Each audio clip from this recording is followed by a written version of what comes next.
Good day, folks. This is Greg Judy at Green Pasture Farm. Today, I am the Finn and Jenny man.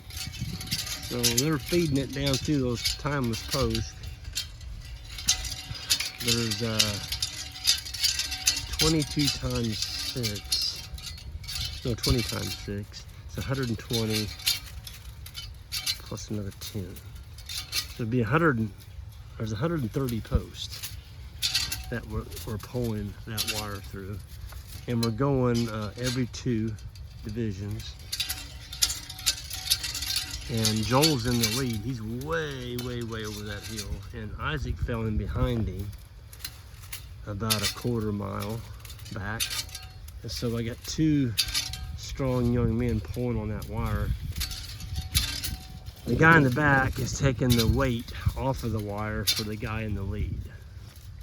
And you can't hook it onto that four-wheeler and pull it because it's got to be threaded through those holes like a needle. Like the hole in the needle, like a piece of thread in the needle. So we just put this roll on. It's 4,000 feet, and we just ran 4,000 feet. And to give you an idea, that's it. That's all that was left. So you might as well say it's going to take 5 rolls to do this one side. So it's a jag. It's a jag down through there. But we tightened the nut here. This is my clutch, or you might say my brake. You can tighten that nut down, and there's a spring down there, actually a washer. And if you get that set right, you don't get any backspin on this when they stop.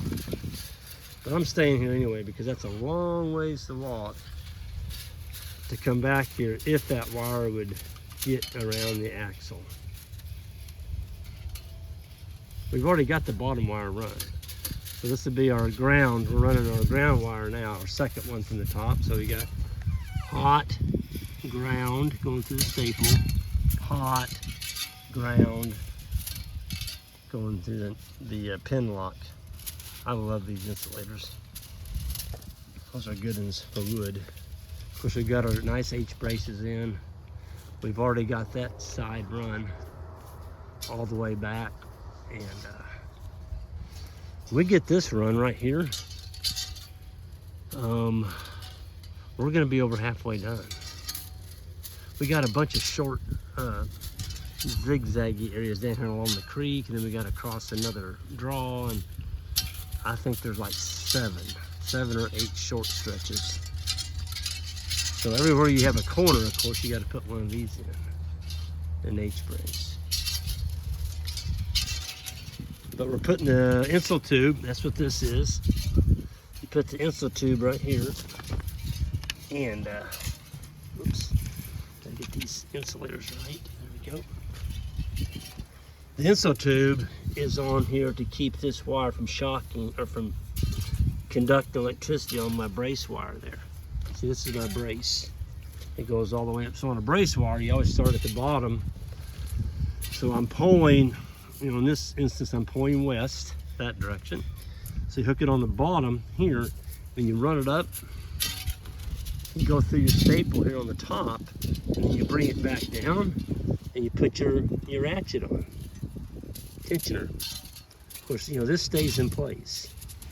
And once you get that tight, then you take your soft galvanized wire, and you pull this up, and you wire that on there. What that does, on each side you do that, it keeps this away from your hot wires. So you can see we did the same thing on this one. So, yeah.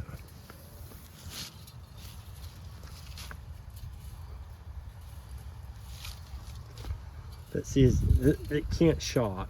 It can't conduct because of the insul tube. Of course, this top one, it's not touching. It's not even close to anything, so you don't need any insul tube. And you always leave a long tail so you can do this. So this one's going to be hooked to this one like that. Hot over to hot. So this whole thing is going to go like that around this farm, and it's going to be hooked back to a ground rod field by we're gonna put the big charger on this one. And so there'll be 10 ground rods on it, spaced 10 feet apart. And they're 6-foot galvanized rods, all in series with the charger. Most of your electric fence issues, if you have problems keeping it hot, you don't have enough ground. I had a guy tell me the other day his cows are getting in the pond, and he ran a wire around it. He tested it. He said he had 6,500 volts. If you listen to this, sir, I haven't had time to respond. I guess I am now if you're following me. I think your issue is you don't have enough ground rods. Cattle are touching it and they're going right on in the pond. 6,500 volts, that doesn't happen unless you got a really weak ground. So you need to go back and check out your ground field. You know, for every joule on your charger, let's just say you have a 36 joule. You need 36 feet of ground rod in the ground. So for every joule, you need a foot down in the ground, spaced 10 foot apart. And then let them cows go up there and touch that wire.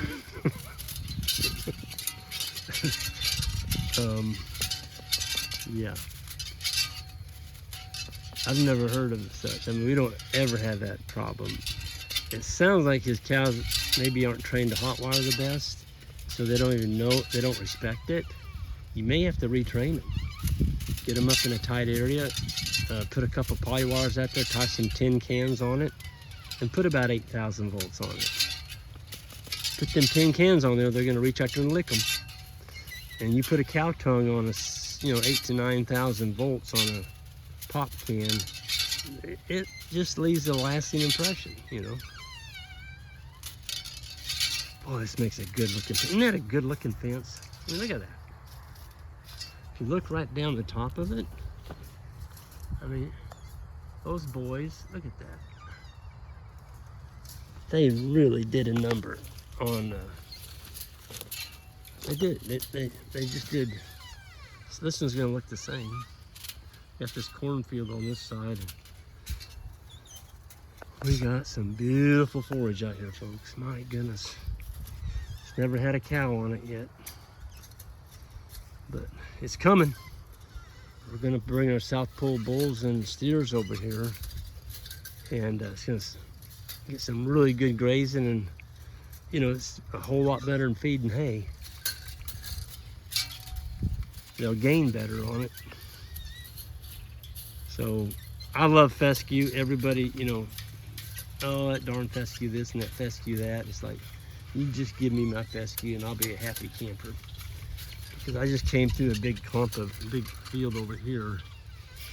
And we've had about 8 or 9 days of killing frost now. And it's just as green. Now we've got the rain, it's growing again. It's wonderful stuff for fall and winter. Spring. It's not the best in the summer because when it gets hot, it goes into a summer slump and it doesn't grow. It kind of goes dormant. But that's when you depend on your Korean Lespedizas, your summer annuals, and hopefully some warm season grasses like big blue stem, Indian grass, gamma.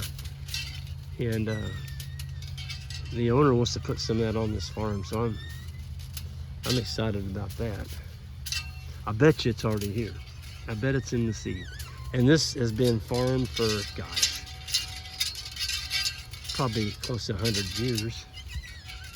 Ever since they came in and settled it. Because, yeah, around here, this is prairie, folks. That's what this is. If you go out here at Highway 63 where I'm ponying, going north and south, it goes from Iowa all the way down past Joplin, Rolla, I'm sorry, and it was all big blue stem. If you drive along the interstate out there, got a 4-lane interstate going out here, you can see the big blue stem still growing in the ditches. It's still there. And if you want to see what grows in your area or hasn't grown in your area for many years, go look in the road ditches. That's going to give you a real good fingerprint of what was there. So, this farm is just unbelievable. It's got just the right amount of trees on it. It's got wooded draws, super good wildlife cover. We start grazing it right, we're gonna have some really good diversity. Yep. But anyway, I'm gonna get out of here and get down to the boys are gonna be crimping that in down there. We're gonna put our springs on, and we're gonna be ready to rock and roll. We're gonna be starting our third wire here in just a little bit. Beautiful day here, the day after, that's November 6th, the day after the election. And life is good here on Green Pastures Farm in Central Missouri. Y'all have a good one.